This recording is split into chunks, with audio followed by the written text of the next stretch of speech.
All right, so we are live. Welcome to the Manly Man series. My name is Alvin Brown, and I am here to have a conversation with some very interesting individuals who are very good at what they do and how they do it.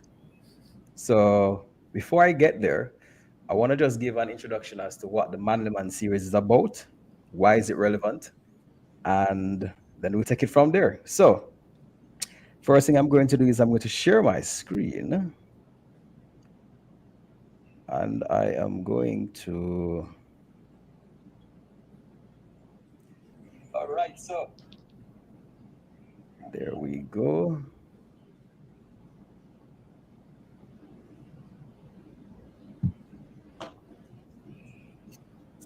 One second.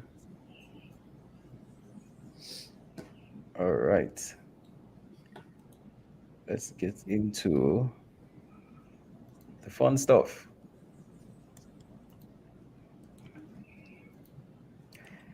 So while we wait on everyone to get in, as the time waits for no man or woman,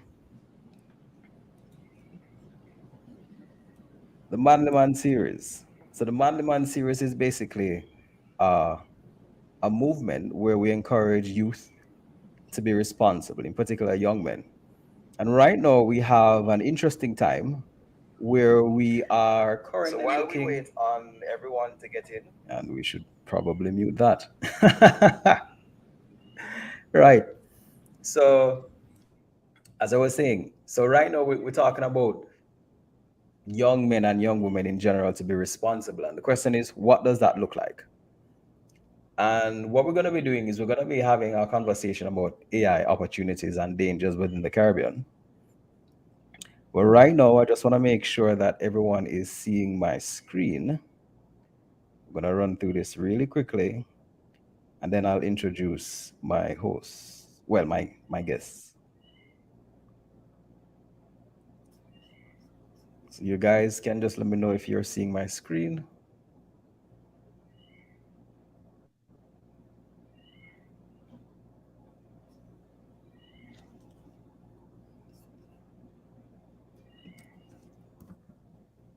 All right.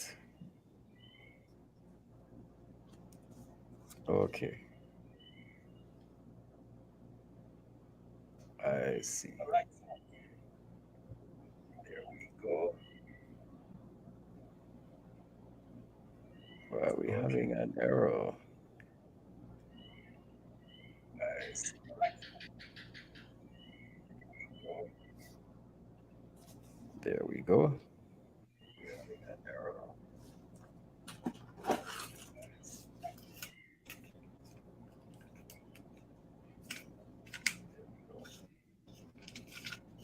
Let's see. Let's see. Let's see.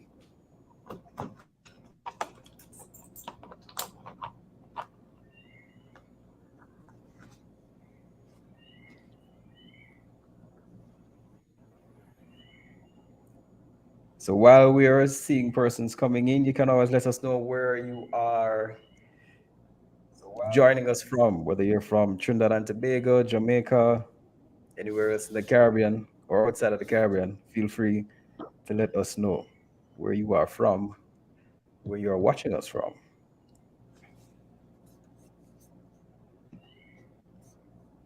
Now, I do hope that you guys are seeing the change.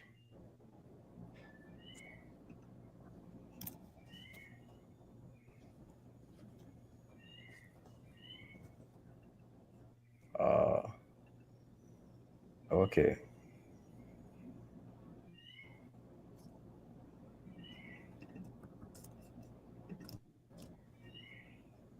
All right. Technical difficulties. Hold on.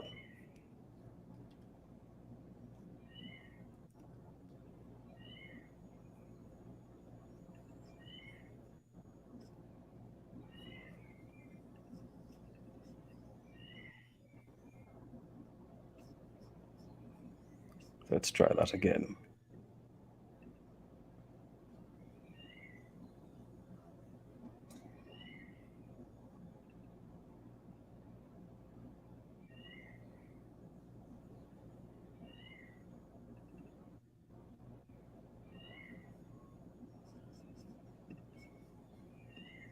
So,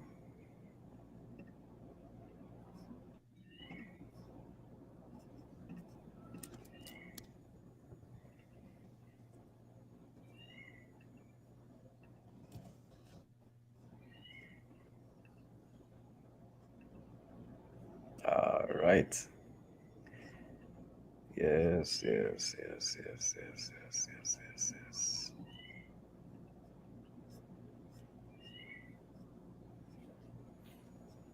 All right, we should be good now.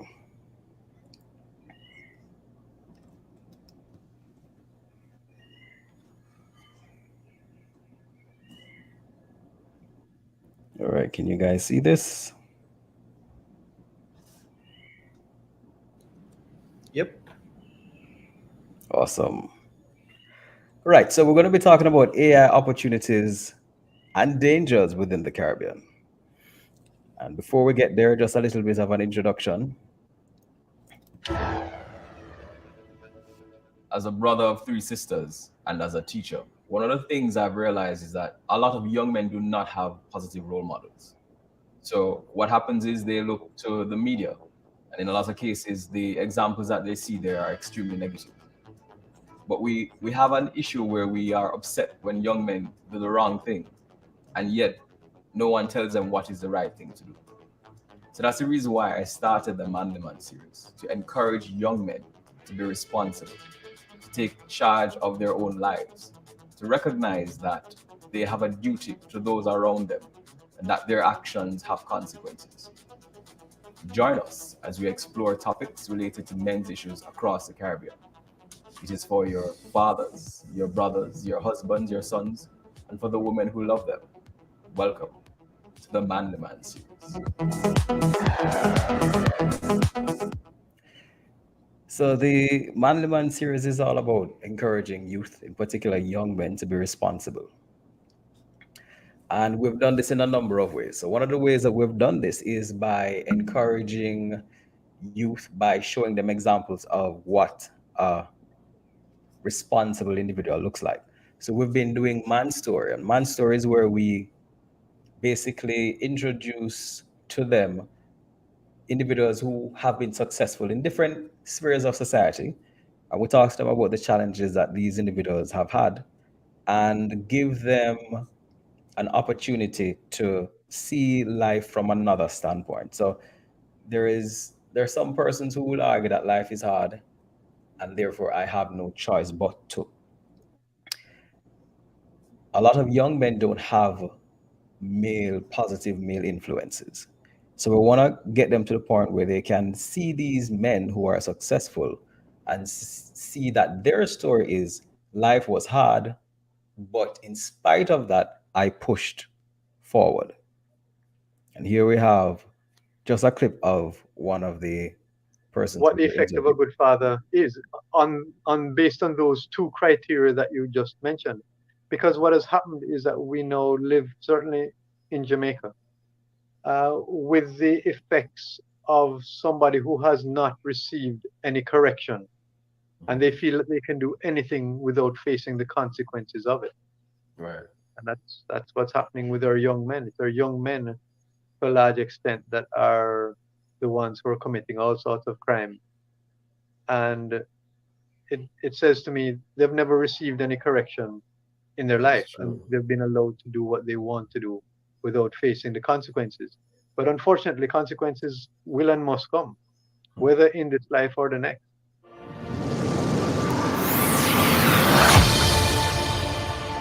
Welcome to Man Story.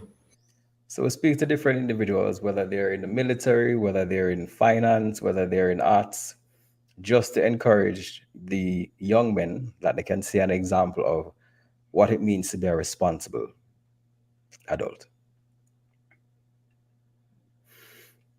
We're also going to schools, and not just high school, but the tertiary level as well. So this is a picture of UE orientation in 2019 before everything started getting strange, where we had a booth.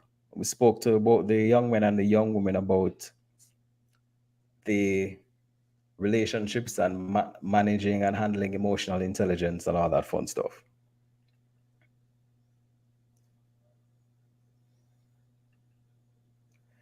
We also do father son and mother son conversations because it's not simply about encouraging youth to be responsible, but it's also making sure that the relationship between parents and their sons are are healthy. And so having that conversation about with your father or with your son about the challenges that you have and even how mothers and sons interact, oftentimes people don't necessarily appreciate that men and women communicate differently. More so a mother and a son, because it's not just a simple matter of the difference in the fact that there are two sexes, but there are also the difference in age and how does that communicate, what does that communication look like, and how can we strengthen those communication ties so that there are no issues. And also in the future there are plans to have a father daughter conversation because why not?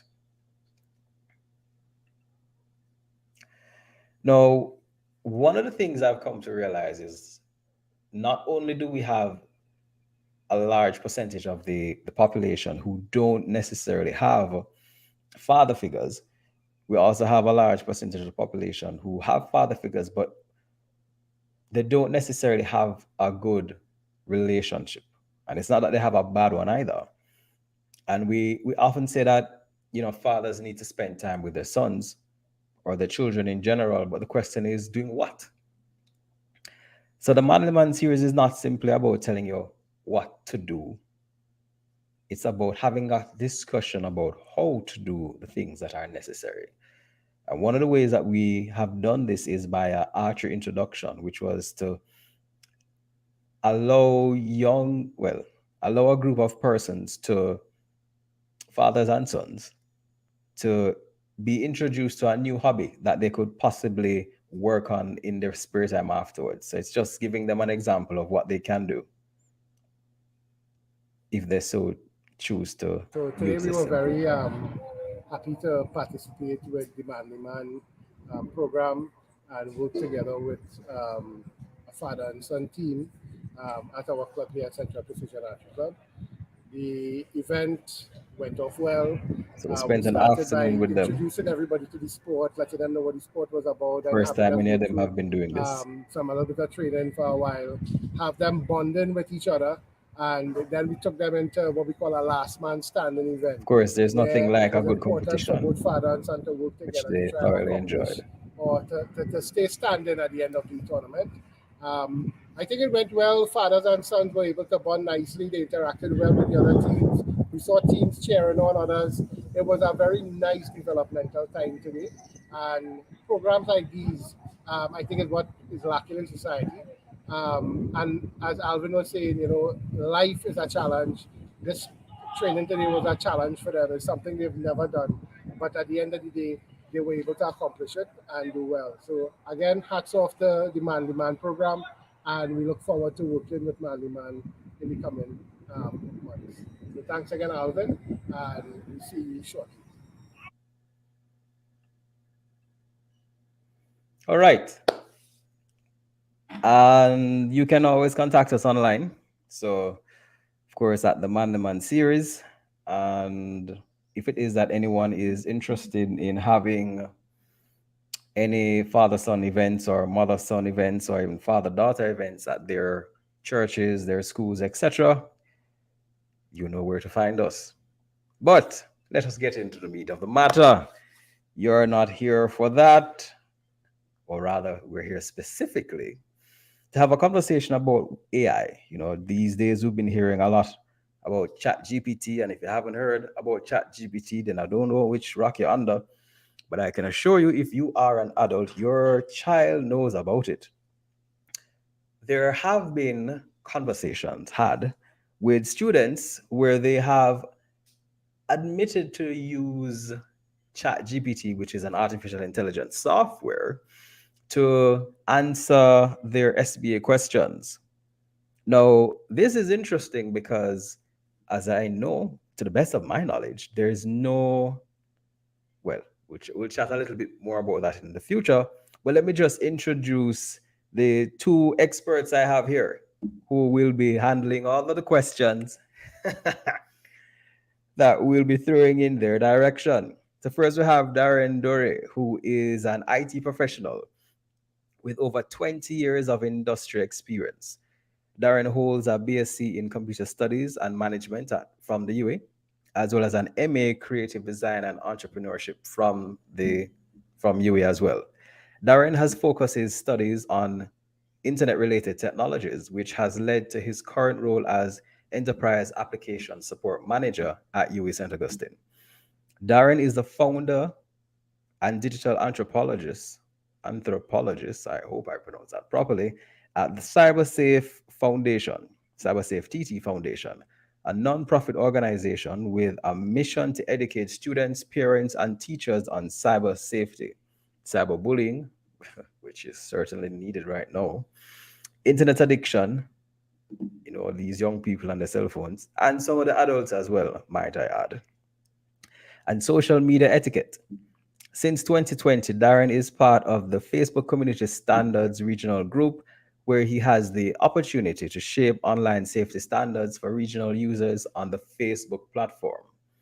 Daren generously gives his time to assist many schools in their digital transformation initiatives. And I am certainly happy that he is here right now. And of course, we have, where are my, okay, so this is not Aaron. I think I may have slipped up on the image, but don't worry, we're going to see who Aaron actually is very soon. So Aaron is a software developer from Trinidad and Tobago who began his journey as a graphic designer and moved into website development during the early days of the internet back in the 90s. Some of the people that are listening probably weren't around at that time. After working in several advertising and software development agencies, he founded Bespoke Multimedia Limited in 2015, drawing on over a decade of experience in the industry to specialize in creating custom mobile and web solutions. Recently, Aaron has been exploring the possibilities of AI powered applications and has developed innovative apps such as Snap GPT, which we will be asking him about, Fix My Photo Pro, and My Room Designer. All right. So let me welcome our guests.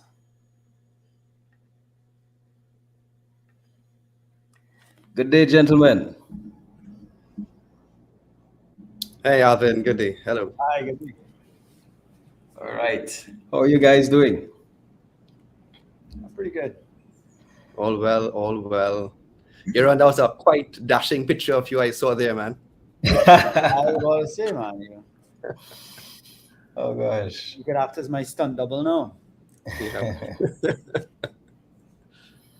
So Darren, talk to us. We're talking about etiquette. One of the things that you specialize in, and exactly how much of an issue is internet etiquette right now? And yeah, let's start with that question. I mean, internet etiquette has always been a topic of conversation as it pertains to just engaging in the space. It's a space that everyone engages in, and we're not just talking about social media. Your social media accounts, email, WhatsApp messages, chats, those kind of things. You should have some level of decorum depending on the audience that you are speaking to. So etiquette when it comes to engaging in the social media space and your online space is definitely something that you want to pay attention to, because the thing is, you never know who's going to listen in on to your conversations, who's going to read a message that you would have sent. What happens on the internet, it stays on the internet, but it's also for the view of everyone. So I think it's something that we have to be cognizant of as well. And in terms of the topic that we have today, we'll probably have some interesting pointers to bring up as it pertains to, I guess, etiquette. May not be the right word in terms of use of AI and so on. I know you were leading towards whether or not maybe submissions for exams and so on could actually be detected. I feel that's where you were leading to, and you had a pause, but definitely it's something that we can chat about. So just on that question alone, etiquette, It's definitely something that you want to pay attention to. It's directly related to what is often referred to as your digital footprint. And this is basically your trace of yourself on the internet. So you might have interacted, in a particular way before over the last few years. And let's just say a potential employer or even a university. I know we have a wide age group of viewers on the call this afternoon. They may be Googling your name. Alvin, I don't know if you've ever Googled your name. It might be something you might want to try as soon as we Yeah, I finish. did. But the good thing is that there are so many of us out there.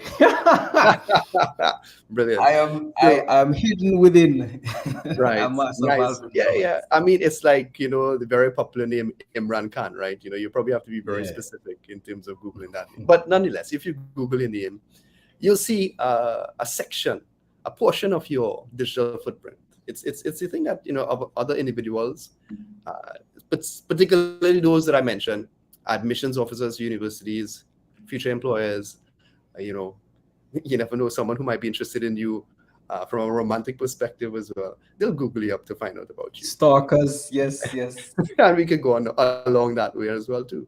Um, and internet etiquette is not just about the type of content that you put up, and your digital footprint not just about the type, but the amount of information that you share about yourself. And it could lead to certain things that might be nefarious, and you might even want to gather all of that information and build a puzzle about you, and have some sort of impersonation, and I mean the list goes on. So yes, definitely etiquette is something you want to pay attention to. On that note, Aaron, because I wanna get your views. Sorry. I want to get your views on, well, first of all, for those the uninitiated, what exactly is ChatGPT? And in fact, when you finish with that, tell us a little bit about what you created. What is SnapGPT? I don't know if I could explain briefly what ChatGPT is, but ChatGPT basically is a chat interface for the artificial intelligence large language model that has become popular. There are quite a few other large language models, but ChatGPT has become the most popular of them. Mostly because they were the first to release theirs to the wider market, Right. and because of their investment from Microsoft, which basically allowed them to scale it, because a lot of these language models rely on server space. So those who have the most server space win, because you could train it on the most data. Yeah. So with a huge cash injection from Microsoft, they were able to scale this model. And ChatGPT, as I was saying, is just a very simple chat user interface to this language model that allows you to ask it questions in a human language model, I guess, using basic human language, and you get marvelous responses. And just like humans, it's not perfect. So some of the answers you get are really good, and then some of them are really bad. Interesting. And what can you tell us about the software that you created? Oh, well, SnapGPT is basically the same thing, but where I was headed with it is that I wanted to build a chat interface that could also interface with images, because a lot of the time, for myself, like right now, I wear glasses. My glasses are nowhere to be found, and I would find myself, signing terms and conditions or reading stuff in the grocery like this, and it was just sort of a no-brainer for me to make a piece of software that I could take a picture of a terms and condition sheet or a contract that I'm signing and ask it a couple of questions. What am I signing? Am I giving up any sort of my rights? What is the nutritional value on this label? Quick little questions like that. And it used OCR technology, which has been around for a while. And built off of that, I also added some prompts that could kind of help you get started. Like, say, for example, you wanted to write a story or write a resume, or you needed to write copy for ad for Facebook or something like that. It has all these built-in prompts. So you could say, okay, I need to write an ad for a company that makes dog collars out of recycled plastics. And it will give you the tagline, write a business plan for you, all this kind of stuff. So it's the same Chat GPT that is available online, but this is wrapped in a mobile package that has OCR and some other technologies built into it. Fascinating. Yeah. Some good stuff, man. So what are you doing now in terms of that software? Is it that you're looking for investors? Is that it's standalone? To be honest, I was having this conversation with my dad today. I'm self-taught. I'm come from the generation of before the internet. So, I mean, there were no classes I could have taken for any of this stuff back in those days. So, part of my whole learning exercise has been learning all the new technologies. Right. So, AI was just one of these new technologies that sparked my interest. So, I'm a tinkerer, I'm a builder, and a kind of serial entrepreneur. So all of these little projects that I built out using AI recently, I've been releasing to the market because I'm interested to see which one of them sort of take off and go viral. Snap GPT right now has about 600 users. My room designer has about 1,500 users. They're all different and they all have different use cases and they all have their little niche markets. But with all of these AI technologies, what's happening now is that Big Brother, Microsoft, Yeah. Facebook, all the big companies, they're rolling out their version of these enterprise solutions, which sort of steamrolls all of these smaller products, because Snap GPT, when it first came out, Bing was not out yet, but Bing is out now. So why would you download or pay for Snap GPT when you could just get download or install Bing for free that does all of that and more? So I'm just in the process of learning all the new technology. I'm a tinkerer. I love building stuff. So as I build it, I put it out. And also, my business, Bespoke Multimedia, I provide these services for clients. So it's a great way of showing a client what I can do. Nice, nice. I always find it fascinating how my argument is that there is so much talent within the Caribbean, and we have a tendency of not pushing, but simply being consumers. So we don't push and say, let's create something. And here it is that there is something that is locally made. Um, of course, I'm going to attempt not to go into a ramble, but to me, there are so many applications. You mentioned the nutritional value. I mean, that could easily be something that like a health ministry could work on, or even in terms and conditions. I mean, nobody don't read them things. Yeah. No one reads those things. So No, there and I are mean, and in Darren and my profession, that's something I mean, NDAs are something that I blindly sign all the time, And in particular, the one that I was looking at, it had a terms of non-compete in it, and it was like 3 or 4 pages long. So I mean, that is what I built that app for, to be able to take a picture of 3 or 4 pages and say, what am I signing? What am I giving up here? What legally am I giving up here? right, And he right. was able to summarize it and tell me in a couple of sentences that, you're fine, go ahead, sign it. Interesting. I've read that currently AI is being used to write contracts. So there's a chance that lawyers might not be used as much in the future, which is also an interesting thing. But you raise the idea of ethics, because that non-complete clause is something that you wouldn't necessarily have persons wouldn't necessarily have told you.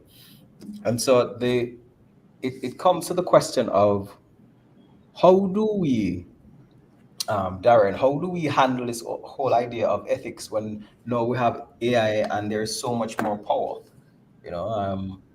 I can, for instance,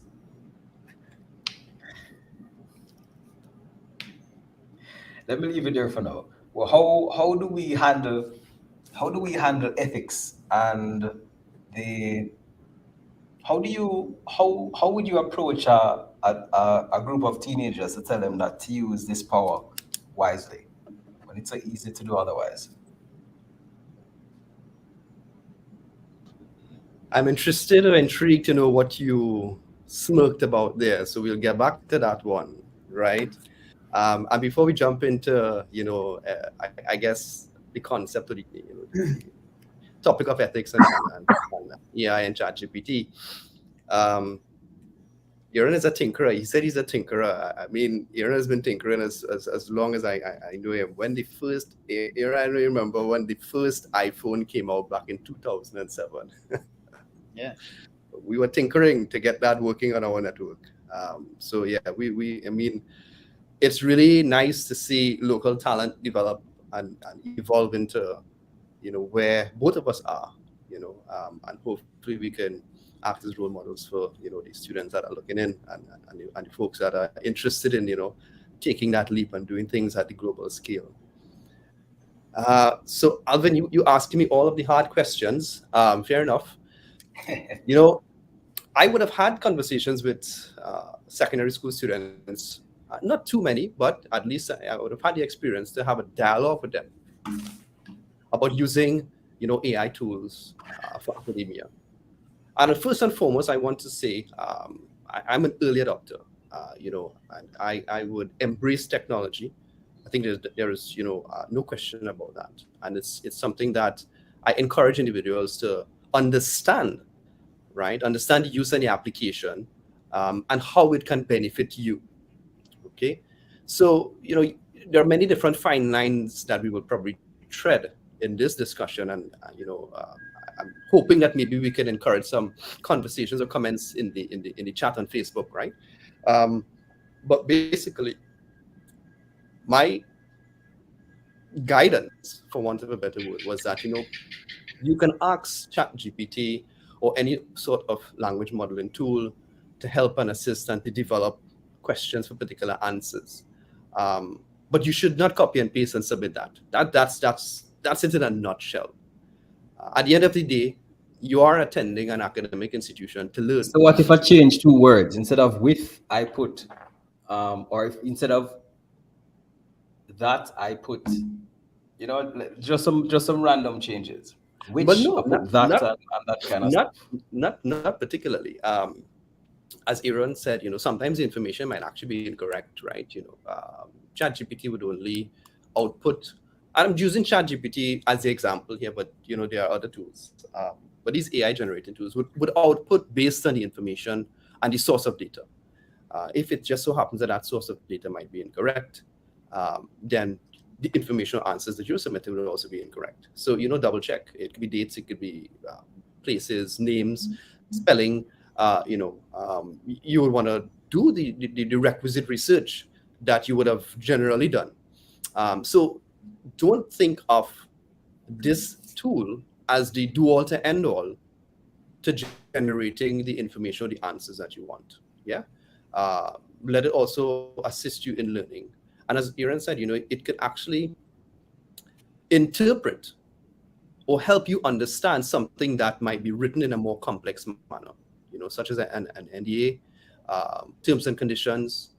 It could be a couple chapters from a biology book that you're trying to understand, a particular topic, and you'd say, hey, explain this to me as a Form 2 or a 12-year-old or 30-year-old. And you might give it something that's pretty complicated, and it'll probably explain it to you, and that will help you along your way in terms of building your own intellectual capacity and probably being able to answer the question on your own. Now, some students might say, okay, fine, you know what? This seems good. Nothing is wrong. I'm still going to copy and paste it. Now, I know for a fact that there are universities that employ AI detection plugins in their, plagiarism detection software. Right. So that might have been a recent, introduction in some of these online tools where students are asked to submit their essays, their reports, whatever it might be online. So that's at the tertiary level. I'm not sure what happens at the CSEC or the CSEC. I'm almost 100% certain that's not done at CSEC. Right. I could be wrong, but I highly doubt it.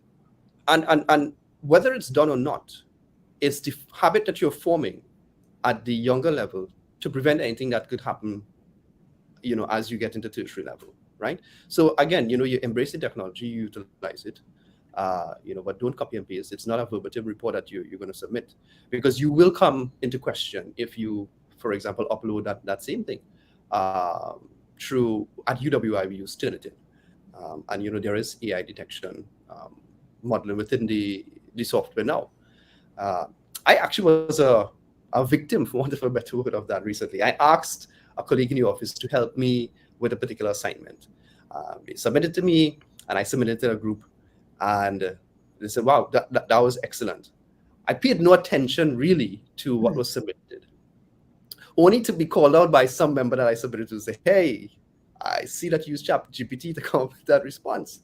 I said, "No, I didn't use ChatGPT. I use X by Z," that the person's name. And they said, "Well, they've clearly used ChatGPT because I prompted a few times and I was able to actually get something very similar to what you submitted." So again, even though the submissions might be unique, where someone is actually trying to prove a point and you were somewhat guilty, for want of a better word, of utilizing a tool to submit a response, you can be called out, right? So, there are different tools that are coming up to, I guess, counteract the use of it. But again, it's not to say that, we should stay away. You just understand what the tool is there for, and use it wisely. You mentioned something, and I wanna tie two things together. So Aaron mentioned the fact that he was self-taught.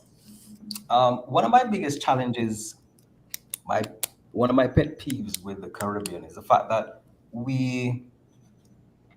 our, and this is across the board, but a focus in here, our education system needs changing. We've been doing the same thing for years on end. So we have someone like Aaron who can create a software, and he's self-taught. And we have a system now where software can answer the questions that is being asked by CXC. Because it's be careful how I phrase this question. My question is, how do we get to the point where we move from learning by rote to encouraging learning by creating applications? Because it's kind of like Google. You don't have to study everything.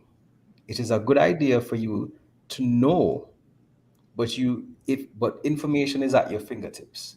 Know that we have Chat GPT. Know that at some point in time you're gonna have a guy who has a pair of glasses, and he's going to be able to, with AI, read what is on a paper and generate a response, and he can easily cheat.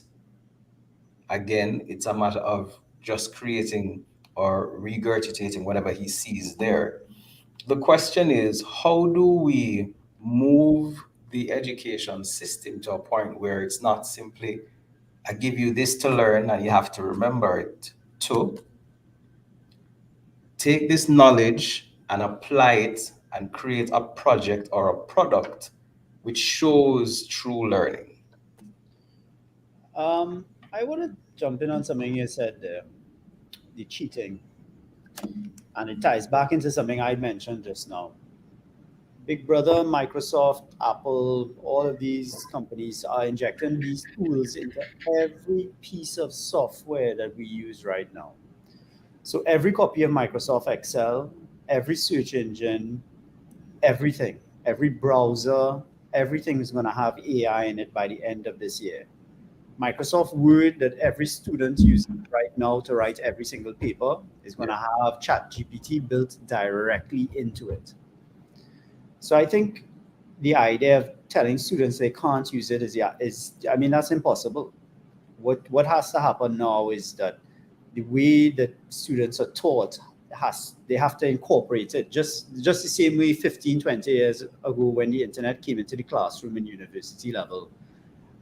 Professors had to change how they teach and to slowly start to use the internet as a tool that they use with their curriculum and whatnot. That's what has to happen now. The first few years, of course, the transition is going to be impossible. They're not going to know how to do it. As Daren said, a lot of resources are going to be spent trying to sniff out the cheaters. And really, I think what needs to be done and what's happening in business, because think of it this way, you're going to discourage a whole generation of students not to use AI to learn or to submit projects. But as soon as they hit the workforce, they're going to be forced to use it every day in business. If they get into finance, they're going to be using it to build finance tools. You know, they're no longer going to be coding in Python. They're going to be building AI prompts to get data out of these models. You know, so I think what has to happen now is a revolution in how teaching is done, and the teachers, besides giving homework, if they know their students are going to be using AI and AI tools, is to teach them to create the right prompts that are not going to just regurgitate the answer for you, but will give you the answer in a way that you could understand and learn from it as it's giving you the answer. And I think also that what is going to have to cause a shift in is that your submissions could no longer be these typed up and digital formats. A lot of it's going to have to be a lot more oral, where you're going to have to actually present the information that you've retained from ChatGPT or AI or whatever it is. Because just like the internet came around 20 years ago and totally disrupted everything Daren and I was doing, that is happening right now. And it's, you know, those of us that are using it as a tool are going to be ahead of the curve. And those that are afraid of it in 5 years are going to be trying to play catch up. Because this is not something that's going away. It's something that's going to replace a lot of people if they don't, you know, arm themselves with this tool. You know, on that whole idea of replace, there are two things. There are three. There are a few scenarios I've spoken to my class about, including the fact that you have McDonald's in the States where when you go in, there is no one there. Everything is machine operated. You have banks in the States where you go in there and there is no one there. You go to the ABM and you swipe. If it is that you want to speak to someone, you schedule a meeting, you go to this bank, you enter an office and you speak with someone that is remotely talking to you, and for all we know, that person could probably be AI as well, More than likely. you know. And the next one is there is a machine that lays blocks, and that machine can create between 100 and 300 houses per year. All of these things are going to turn the Caribbean on its head, and more, because I can't even say 5 years from now, because I'm sure it's going to be less than that. You're going to be going to a bank and you'll see no one. If you're not seeing anybody, that means that people have lost their jobs. If people have lost their jobs, then it has disrupted the workforce. The question is, how can we plan and adjust in terms of ourselves, and definitely in terms of the students, so that they don't get messed up in the long run, because it is here. Very soon you won't need teachers either. So everything is about to change. I think, however, we, as you stated, we need to have a regional and national discussion about what education is going to be looking like, because it is, I don't think I don't think many persons appreciate this. I mean, you have some people, yeah, they go home, they go to work, they're taking care of the kids. Life is filled with challenges. They don't necessarily appreciate that this is going to turn things on its head. I mean, I can speak from my personal experience. ChatGPT and AI is the best assistant I've ever had. I mean, my productivity has gone up tenfold. Someone like me, who is a tinkerer and likes to build stuff. I mean, this is revolutionary for me. I mean, it's taken my productivity to a level that's never seen before.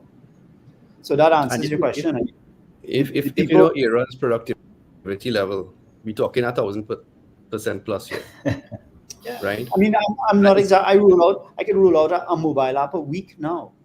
yeah, You know, it's a so matter every of week. adapt or die, Alvin. Yeah, and that is the reality, and that it goes back to what I was saying, is that the people who grasp this right now and run with it are the ones who are going to make it, because they're the ones who are going to get into business school and understand the AI tools. They're going to leave business school and get straight into a finance or analytics job where they know how to use the latest AI tools. And if you're not on top of this curve and rolling with it, well, then the next best thing is to become plumbers and those sort of, hands-on traders that are going to be in high demand and paid very well, because those are the people who are going to, they're going to have the two ends of the spectrum. So, My question on that though is, what about copyright? I mean, if I create an awesome script for a YouTube video using ChatGPT, it's is yours. is you sure said 5 years from now when I'm making money, they're not gonna say, hey, 10% of that's mine? Well, I could say this even before ChatGPT and AI and stuff like that, because of the internet, just because of how propagated Google is, for example. Most things that people put up on the internet, you could somehow tie back to being plagiarized some way, because you could somehow find a way that this sequence of words was used in a Wall Street Journal article somewhere, or in an Architectural Digest magazine somewhere, or you know what I mean. So it's going to reach a point where, I mean, it's like looking for a domain name now. I mean, all the domain names are gone, Right. and it's because there's so much data online. At some point, you're going to have to put your hands up and be like, all right, there's this similarity, and where do we draw the line in plagiarism and copyright? But as Daren said, I mean, and this is what I also wanted to mention: the same people who are bringing out OpenAI and ChatGPT and all of that are the same ones who are spearheading the lead on the AI tools that sniff out AI. So Right. it's a balance game that's being played right now. So that they're the tools that write AI and write scripts and provide content, but they're also the tools that are being built for the exact same reason, to combat it, for the legal profession to be able to find out, contracts and stuff that have been written by AI, and for medical journals to be able to detect medical submissions that have been written by AI. So it's balancing itself out, and it'll take a little while. On that though, Darren,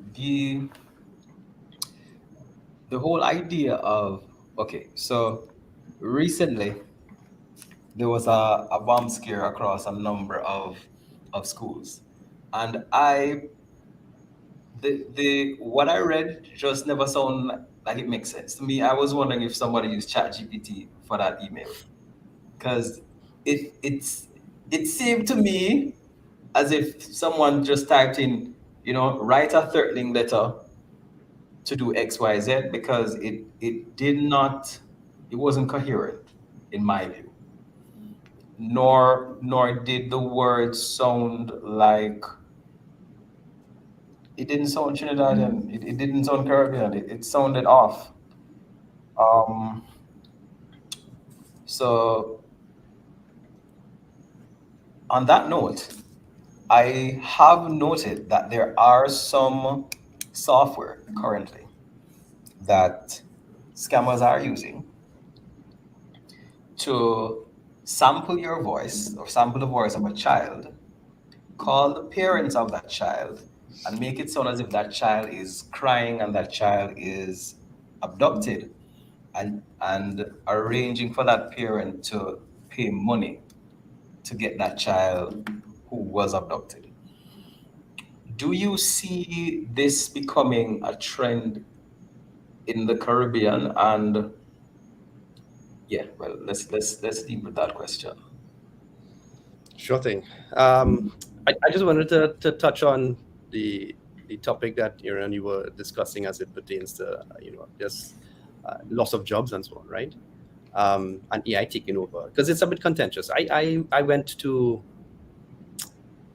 I think it was Church's Chicken, and they have a digital kiosk where you could actually order stuff right there, and wait for your order and so on. And I recorded the whole thing, and I snapped it up, posted it up on Instagram, and That's in Trinidad? yeah, in San Fernando. At least that was the first Okay. branch that I experienced it in.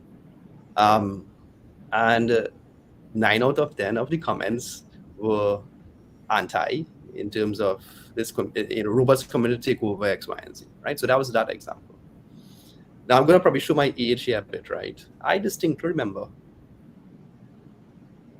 driving to a bank, not me driving in the car, parents going to a bank and taking out money from an ATM, but the ATM was manned by a person. You had to actually write and sign and fill out the form. It was just a more convenient way of doing things. But that was the ATM of the day. And now that's completely, non-existent, and we have the ATM machines. What? I don't remember a furor or an uproar of people saying, the ATM machine's taking away my job. Now, things are probably happening at such a faster pace that we haven't had the ability to adapt at the pace in which technology is growing and replacing certain jobs that can be replaced. So I'm just saying it from that perspective that this is not a new thing. And, we have to adapt. And exactly as Aaron said, you have to embrace the technology. I might be, put under the gun for saying this, but I distinctly remember when the conversations happened on campus regarding the use of ChatGPT. Our internal discussions within, some colleagues of mine was, why can't we embrace it instead of trying to make it look as if, it's the wrong thing to do? But that's a whole other conversation when it comes to, academia and so on. Nonetheless, to get into the questions that you asked, Alvin, I remember the last one with respect to the voice AI scam, right? That has actually reached Trinidad and Tobago. I know of 2 individuals who reported it to Cyber CFTT as well as other authorities, saying this had happened, and I really thought it was my daughter, and the end result was sending off some money to an account somewhere, and it's I think it might be referred to as phishing, a voice phishing scam. Not entirely sure if that's the term for it, but yeah, it has reached here. And we also have phishing emails. To me, the format of a phishing email really highly resemble that letter that you refer to with respect to the bomb threat. Somewhat grammatically incorrect statements. It seemed as if it was translated from another language. You were actually saying, and you could probably go back to the recording and type out the sentence that you said, generate a letter X, Y, and Z, and see if that prompt works in ChatGPT to give you a letter that's equivalent to what we saw. It could be intentional. Be careful with that. Asking ChatGPT for anything to do with bombs or anything like that could get your account blocked quite quickly. They have quite strong filters for stuff like that. Yeah. Next thing you say, SBA, come check you. No, like if you ask it, give me the recipe for a bomb or write me a letter for a bomb threat, it might actually warn you and say, hey, I'm not supposed to give out that information and that kind of thing. And then your account might immediately be closed down. And you might see some sirens come out right out in front of your window, right? So yeah. So but what I was saying was that yes, I think that the actual letter was not, it was probably generated somehow. Translated is the word that I would use. I would probably maybe not say AI generated, but we're not discounting the fact that maybe some rogue version of it, Aaron, might be able to develop that type of content. In terms of deciphering it, there are multiple tools that you could probably upload certain text to see whether or not it was generated by an AI or not. With respect to the videos, I think that we might refer to them as deep fakes, where it might be me speaking but saying words that I've never really said, and I know that there are tools out there where you can actually determine whether or not it's a deep fake or not. And I mean, if you closely inspect it, you might be able to pull it out as well, even though I know sometimes they are very, very sophisticated. I can almost say with a sense of confidence, Daren, that the same technology that's used to filter deepfakes now, that's used predominantly on Snapchat, on TikTok, and all these Instagram and stuff to beautify your face or put horns on your head or whatever it is, they already have filters like that show whether it's a deepfake or not. It's just a matter of time before the main carriers and Big Brother, Facebook, and all of those put those into Facebook and Instagram and WhatsApp that would immediately tell you whether this is a deepfake video or not. Nice. That technology is already there. That's a hands down, because the same way they can make the fake videos, the algorithm is already there to detect it. So To detect it. in a few years, they will already, the same way they're building ChatGPT into Microsoft Word. There's going to be a button you can click and say, was this generated by AI? And it'll say, yeah. And I believe like in a year or two, there'll be a filter that you could run on Instagram that will say, show me this video without the AI filter, and it'll show you the raw video. Well, I know it might have a lot of influencers might be afraid of that one. Yeah. Actually, I want you to see, there actually is a video of a woman showing that there's she's not an influencer or anything like that. She's a developer or something, showing the filter, showing the before and after of them running the filter. I'll see if I can find it for you, because I remember seeing it. Cool. So on that note, Daren, what are some of the steps that persons can use to protect themselves in this very changing, dynamic environment? I mean, in terms of the whole embracing of the AI technology, that's where you wanted to get to in terms of protecting themselves from. How? Because I mean, right now, I'm sure everyone here has enough audio out there that somebody can use to do a deepfake. Once upon a time, we would say, just make sure that you have a password for your cell phone. You would say, don't give out your passwords. But someone could literally go online, even take a voice note from you, call somebody. I don't want to give anybody any ideas. But find ways to make financial institutions think they're speaking to you, and in so doing change emails or passwords and take money from you. So how do we handle this new norm? I like that you refer to it as the new norm, because I think that's what it is, right? I mean, probably the best advice I could give is don't take anything at face value. Especially when it comes to certain financial transactions, as you mentioned, and it applies not just for AI-driven technology. It has been happening in the past. We just need to be on guard. Phishing has become so sophisticated now that even the most astute individual can get duped.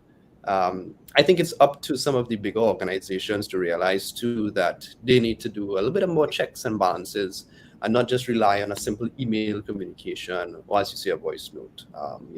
It's analogous, I guess, multi-factor authentication. You mentioned passwords. Sometimes you have to enable multi-factor to get into certain areas of a particular website or platform. So, maybe the institutions need to say, all right, fine. If this requires transferring of X amount of $1,000, or there is some sort of frequency by which this is happening, they put something else in place. And maybe they're already getting into doing that as well. Just from a personal perspective, again, be very cautious with, the instructions that you follow. You might receive something on WhatsApp, a video from a random person, it might seem. That does not make it law. Do your research, double check. And to me, that's probably the best way to, combat the possibility of technology, trying to, being used in a nefarious way to swindle you, or to cheat you, or to make you believe something that you shouldn't. Right. And if anyone has any questions, please post them, and we will attempt. Well, not we. my guests will be answering those questions. I will simply field them in their direction. While we're waiting, Aaron, what are some of the ways that we can use AI right now to limit ourselves becoming a victim? What do you mean limit yourself becoming a victim? So are there any particular AI software that we can use now to? Okay, so you were saying that you are aware of the fact that there are some software that can pick up whether or not someone is a deep fake. Okay, so right Oh, now in yeah. Trinidad and Tobago, you have romance scams. So you see a nice hottie, and you're talking to her, and you're seeing a video, and you swear that the love is real. 6 months after they realize Um, that. I know off the top of my head, I can't really say which software to use or not. I agree with what Darren was saying is that this needs to come from a bigger level. A lot of these solutions can't be just these little one-off, run-off softwares. They have to come from a carrier level or from a manufacturer level. I mean, going back to what Darren was saying about the security side of things, there's a lot of biometric authorization needed for bank transfers, for example, internationally. So that even if I'm doing a transaction over the phone, they're still going to require that I open the app and scan my biometric either through my face or fingerprint or whatever it is. And eventually they'll be able to use camera to scan your retina to be able to check your identity and stuff like that. So there will be a lot of deep fakes. But I personally strongly believe that we're just in this transition phase where, um, you know, it's going to be the wild, wild west for the next year or two, but they'll get it right eventually. Um, as for what you could do now to safeguard yourself, I don't know. I don't know. That's not scary at all. I'll be very honest. As someone who has been in this business, and my name is my business for the last 23 or more years, this stuff doesn't scare me or bother me at all. I've lived through all of this, so I embrace it, and let's go. I'm ready. Ansar Mohammed says that U.S. Supreme Court has already determined that AI generated content cannot be copyrighted or patented. Okay, that's good to know. That is good to know. And Aaron Salandi says, just a thought, tech doesn't necessarily take away available jobs or limit the number of jobs available to humans, but changes job descriptions. Some jobs/functions will become redundant, but new ones will be created. History has demonstrated this. So people will have to understand where the job market will be heading in the future and prepare for what's next. That's very important. That's some good points right there. I think as well as parents or teachers, we have to make sure that we keep on the ball because we wanna ensure that the our children are not left behind as it pertains to those opportunities. And Carissa Hernandez says, I agree with Aaron regarding jobs. My concern is how do we guide and or prepare people for the evolving market? What will we be adding to the current curriculum? Asking some dangerous questions. What will we be adding to the current curriculum to get students ready for the rapidly changing work environment? Right, I will attempt to slide my two piece in this question. The Now, what I do in my when I teach is I always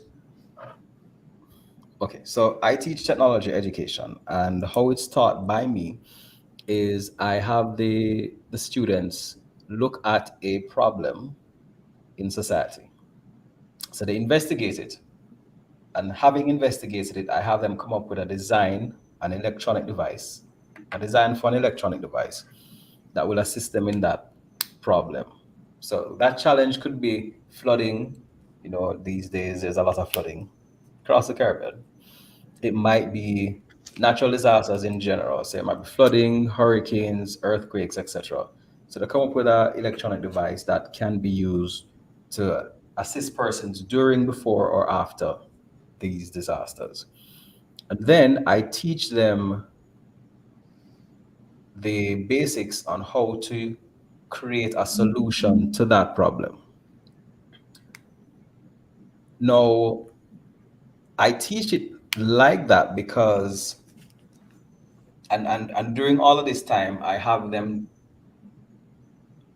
doing presentations on it. So they learn about public speaking, they learn about electronics, programming, all that fun stuff. Because for me, as was stated before, the whole idea is education must involve a change of thought. And if it involves a change of thought, then it must involve a change of action. It must be relevant. It's not simply about writing down notes and regurgitating. So I think to answer Carissa's question, there needs to be a lot more project based learning. Is that possible for every single subject? It's going to be a challenge because the curriculum of CXE is set. So the question is, are we having the discussion where we are going to be changing the curriculum because the work environment is changing rapidly? Alvin, if you don't mind, I can jump in here, right?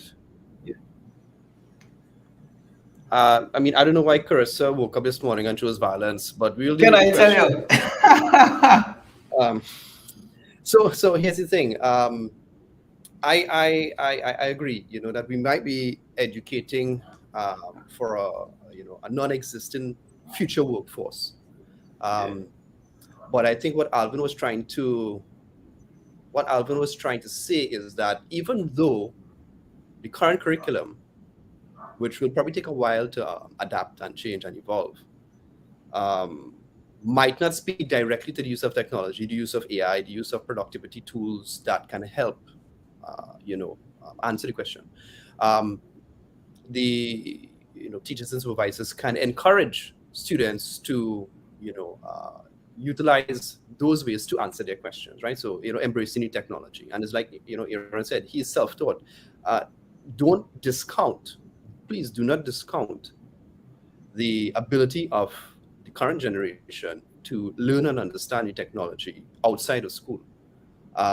Those who have the opportunity, to just browse the internet, read up something on YouTube, find tutorials, and there are numerous free tutorials that you can get to get you up to speed in almost everything.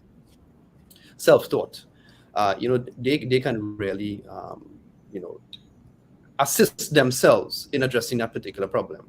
So they may come out of school with the same educational certificate that every other person might have, but they can actually also come out with practical experience based on how they address the situation. So the probably immediate way to deal with that without trying to address the behemoth of the curriculum is for the educators to embrace the technology. Not that they need to know it themselves, because that's that's asking of a tough request, but they should embrace their students they should accept their students in embracing technology to utilize it. And that way, when they go out into the marketplace, as Aaron said, they probably already know how to use a tool to address a particular problem, right? So, I mean, that might probably be the best short-term measure. Because, I mean, to answer the question of curriculum reform and so on, that's a very, very, well, somehow it seems to be a very difficult one to answer. And I do think that the minds sitting on this call here can provide a solution. But hopefully the approach to dealing with what we have as the online education system and adapting the tools accordingly might probably be the best way. And Alvin, you did say you don't think every subject might be able to, but I disagree, because you have to actually submit an SBA for PE. I never thought that you would need to submit an SBA for PE. When I was in school, PE there was no theory, so everything could adapt and everything could evolve. And I mean, I know that you have to submit videos and so on. So I mean, it depends. I think that they can use technology and they can bring themselves into the future work environment, even though they may be unfortunately being educated in a past work environment. Yeah. Then she says it seems as though we're preparing them for a dead work environment. Again, she chooses violence. Nigel asks, what security measures should we adopt while using these AI tools? Well, I think we covered that before, Nigel. Yeah, we spoke about that just in degree. Yeah. So it's all about ensuring that you have multiple ways of authentication, not simply taking things at face value. So do your research. If somebody calls you, don't assume that the person is who they say they are, especially if it involves money. You Yeah. know, one must be careful. And let's see. Cliff Libya. I'm sure I destroyed your name. My apologies. Ferreira. I know I didn't pronounce that incorrectly. Says sometimes I feel as if we're teaching the curriculum and not the students. I can appreciate that statement.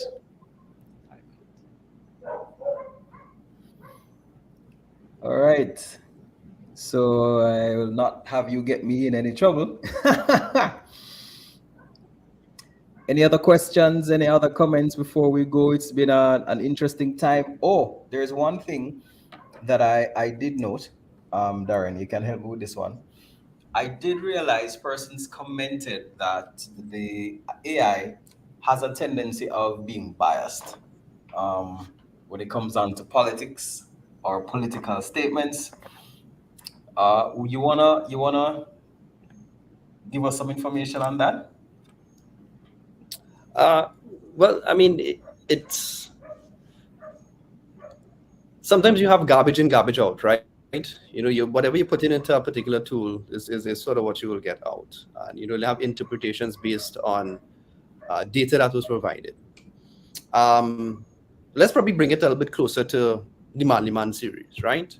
I mean, you started off the session this afternoon saying, your vision for the Man series really was, to I guess to help and empower men, to deal with, fairer sex and to ensure that they are brought up well, right?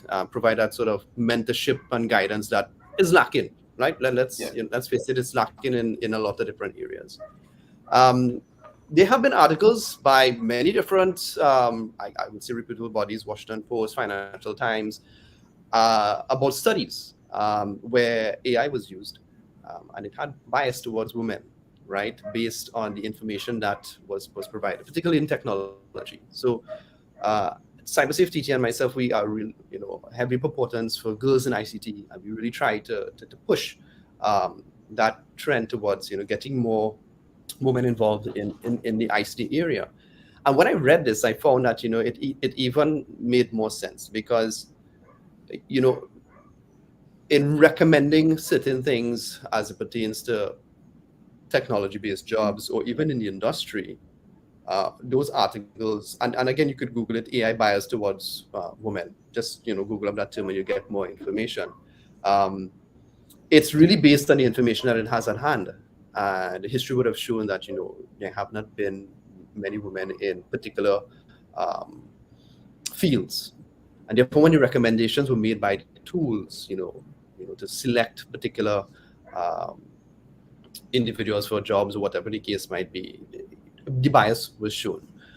There was another tool, I think, a student, I can't remember the university, but there was a student that was investigating facial recognition software, and she found that Yes. that actually had racial bias built into it. And again, it boils down to maybe who was programming it, the data that it was being submitted to the system. So it's something that we have to be cognizant of as well. Whereas it can definitely help empower um, the next generation, we have to ensure that we don't end up in a situation where 20 years down the road we're still trying to fight for girls in ICT. Because all the tools that we've used now made decisions based on what we had in the past, which was biased for one reason or the other. But in terms of addressing that going forward, it's something that we want to pick pick out, and hopefully the AI will be able to solve the AI problems, right? This is how Aaron put it, So yeah, I'm happy that you brought that up, particularly as it pertains to Manly Man, and it's a nice way for us to just let everyone be aware that with great things come great responsibilities, and we have to be cognizant of the fact of bias when it comes to technology and these type of tools. Indeed. Indeed. Thank you very much, gentlemen. It has been a pleasure speaking to two very informed individuals, Aaron Besson and Daren Dhoray, as it pertains to AI, the challenges in the Caribbean, and the opportunities as well. And Aaron, I wanna hear some more about the stuff that you're working on, the stuff that you're doing. Could you just point persons to how they can contact you? The quickest and easiest way will probably be through Twitter or through my portfolio website, bespokett.com. But I'm predominantly on Twitter. I'm not so much on the other socials. Okay. Twitter is a place of angry people. Not in my neck of the woods. That's good. That's very good. Darren, what about you? Well, these days, apparently, you could even open the newspaper and you'll see my face. So I don't think I'm too difficult to find. CyberSafe TT, we are on all platforms. Daren Dhoray, Google it up. You'll be able to contact me. All my information is there. And thanks, Alvin. I'm sure this recording will be available on your site. So hopefully, Yes, folks definitely. would see it and be And, able to learn from it going forward. and I'll definitely put everyone's link in the description as well. So Sita Prasad is saying thank you, very informative session. We have Carissa Hernandez who chose violence, saying very interesting information. We have Sharon Roach saying thank you for sharing your knowledge. And we have Ferrero, because I'm not going to try to destroy him again. Thank you very much, gentlemen. Time well spent. I think those sentiments are correct. Thank you very much again, gentlemen, for your time. And I hope you have a wonderful evening. You too. Thank you very much. Thank you, guys. Cheers. Take care. Alrighty.